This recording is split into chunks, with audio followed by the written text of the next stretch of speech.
m'appelle Élie Pavot, j'ai 23 ans, je suis originaire de Bordeaux.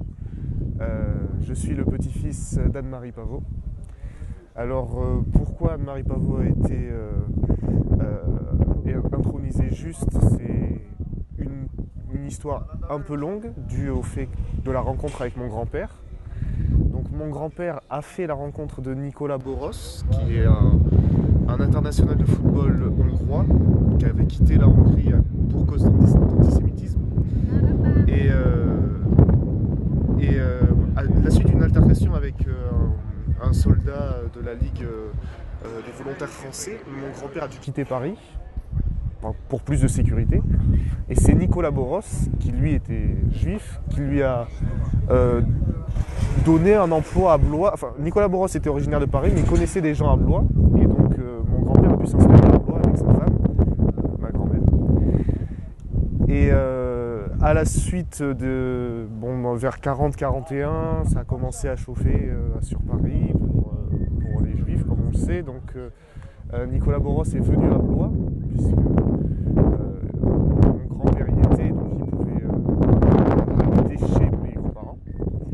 Et ensuite, à la suite de la rafle du Veldiv, on s'est rendu compte que même les petits-enfants et même les enfants et les femmes de juifs étaient condamnés à partir. Donc du coup, il a fallu que ce soit ma grand-mère qui aille les chercher, étant donné que mon grand-père et Nicolas Boros, eux, étaient déjà recherchés un peu sur Paris.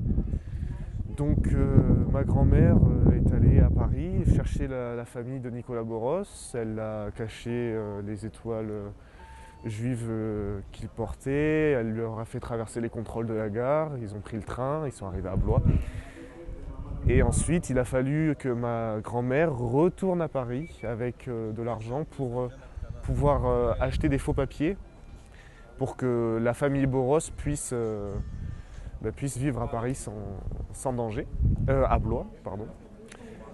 Et donc elle est allée acheter ces faux papiers à des gens plutôt mafieux certainement, mais bon, ça leur a servi puisqu'elle n'a pas eu de problème, elle est revenue à Blois avec les faux papiers et du coup la famille Boros a pu vivre le restant de la guerre avec un faux nom.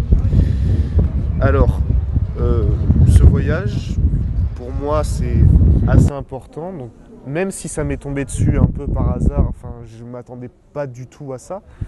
Ça permet déjà de faire transmettre une certaine mémoire. Alors, déjà la mémoire de ce qui s'est passé durant la Shoah, d'assister à cette cérémonie et tout ça, et en plus montrer qu'il y a aussi eu des personnes pendant la guerre qui se sont quand même révoltées pour sauver des familles juives là en l'espèce.